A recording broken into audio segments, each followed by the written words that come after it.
XRP Army, I have some great news for you all.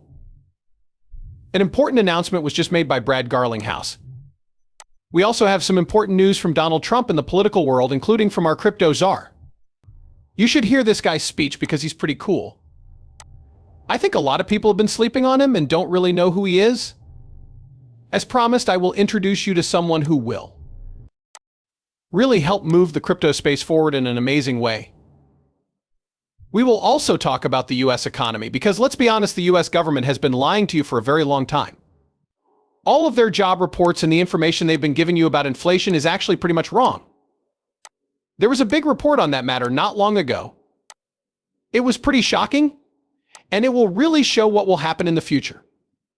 That's why I had to show you this before we talked about Garlinghouse and Donald Trump. To be honest, this whole thing is crazy. That being said, this was crazy. First, we can see that other measures don't agree with the NOF claim that the US added 227,000 jobs in October. The household survey showed that the economy was in very bad shape. In November, the number of people who were working fell by 355,000. At the same time, 111,000 full-time jobs and 268,000 part-time jobs were lost in the US.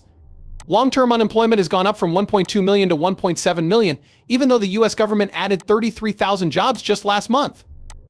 This doesn't make sense. You could say that what the Fed tells us and what's really happening are two different things. This is something that even the Federal Reserve agrees with. They've gone back on a lot of their reports and said, hey, we need to change this data 5 months later because we just found out that we were wrong by more than 80% on the data we gave you, which was usually bad for them.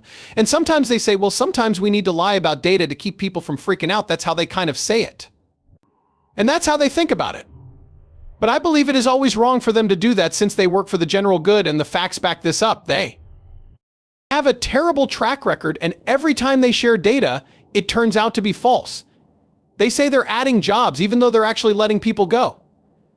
However, a lot of government jobs are being added to make it look better than it really is, which is crazy. Fed jobs, like all other government jobs in the US, shouldn't be on job records. We should actually be trying to cut back on spending there since we already know we're spending way too much. But adding 33,000 new government jobs and then putting that in a report as if it means our economy is growing is completely ridiculous. Since taxpayers are paying for all of this, yes, I do want you to know this because big changes need to happen. There needs to be a big change. The US is going to keep getting worse if it doesn't happen. Thankfully, Donald Trump will be sworn in as president in January, which will be amazing because this will be one of his main goals. No matter what, though, this is not a road that can be maintained. I'm also sure that a lot of the information we've gathered in the last 4 or 5 months is rubbish, like it's just not true at all. We can now also see that the world's overall debt is going crazy.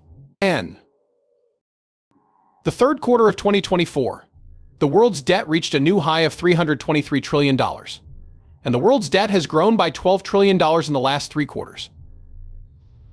The world's debt has tripled in just 20 years. Also, the ratio of global debt to GDP is now 326%, which is still higher than it was before the pandemic. In emerging markets, debt hit a near record high of 105 trillion rubles, or 245% of GDP. The world's debt is going through the roof. This is why it's so clear to me, and I hope it's clear to all of you too, that we need a new banking system. Take a look at this picture.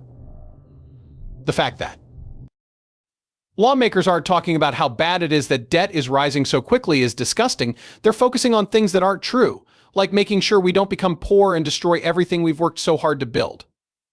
It's crazy, and it never ends well for anyone. So let's do something about this. I think crypto is going to be the answer. And luckily, David Sachs, his new crypto Sahar, will work on a legal framework that will give the crypto industry the clarity it needs. Because let's be honest, there aren't any laws that cover Bitcoin right now.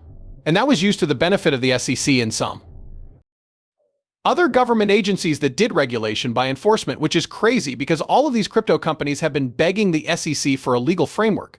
It was pretty clear what the law was, so the SEC didn't answer. Instead, they said, they'll just sue people out of the blue and ruin their business. Like, guys, what are we doing here? We have to have this system. Going forward, this is going to be a big part of how everyone can work together, and I'm really looking forward to seeing what happens. This is going to be big. Now that we're talking about David Sachs, I wanted to give you a quick speech from him because he is a big supporter of XRP. If you're high ISO cryptocurrencies like XRP, HBAR, and XLM, this is probably one of the best things that could happen. This guy has talked about them all and is very positive about them. Pay attention. This is the sound of real time. It's too hard to understand. In the end, this is him. The main idea is, I just want to make sure everyone gets it. Yes. Look at the article. I mean, the tweet judge says that Ripple's sales of XRP do not amount to an offer of investment contracts. They got it. It's clear that they were right. And the XRP is down 35%. Yes. And it really holds the SEC back. What are they going to do about all the exchanges, including Coinbase? As far as I can tell, Coinbase and everyone else has always said that they are selling tokens, not stocks. This was the SEC's main point of case, and they lost. The crypto market is going crazy right now. It's an interesting one. The strange thing is that the first sale was made to qualified investors and hedge funds. That when they tried to trick the smart investors, they broke the securities rule there. If you think about it rationally, you would think the opposite was true. But this is a very interesting turn of events. Brad Garlinghouse just texted me and said, yes, it does mean that they won. He feels like he was right. That's pretty cool, right? We have our cryptos going on here on these crypto shows.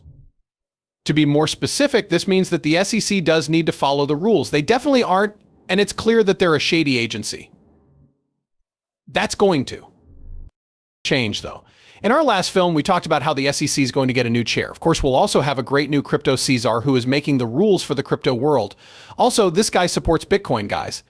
This is really great for the XRP community. I believe that most people don't fully grasp how great this is. Okay, let's talk about amazing, unbelievable, fantastic news. I know a lot of you have been waiting for the official word on when the 60 Minutes interview will happen. We all thought it would be December 4th, but it's not. There you have it, guys, the official date. It will happen on December 8th. I'm so excited about this, guys. They have a huge stage with 60 Minutes. XRP is going to get a lot of attention from this. Now, I know a lot of you are wondering, okay, what's going to happen? Will XRP go through the roof? Will it go down? What's going to take place? And to be honest, it's not easy to say. I will say this, though I think XRP just hit its new floor. We might even settle a little lower than the prices we're at now, but by the time of this interview, it will be pretty close to the time when XRP is actually oversold. It looks like the conditions are right for a strong recovery. When this interview is going to air, does that mean that XRP will definitely take off on December 8th? There is a good chance that it will happen, but it doesn't happen all the time. I'm really looking forward to this. Additionally, I am going to be live streaming this interview on my YouTube account. For those of you who have joined, make sure you have the bell turned on for when I do that interview. It's going to be great.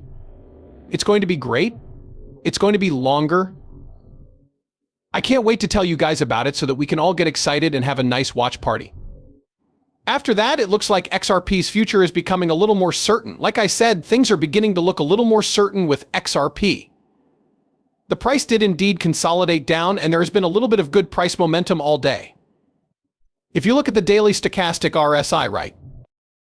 Now, you'll see that we're getting close to the oversold state. There hasn't been a real crossing between the orange and blue lines yet.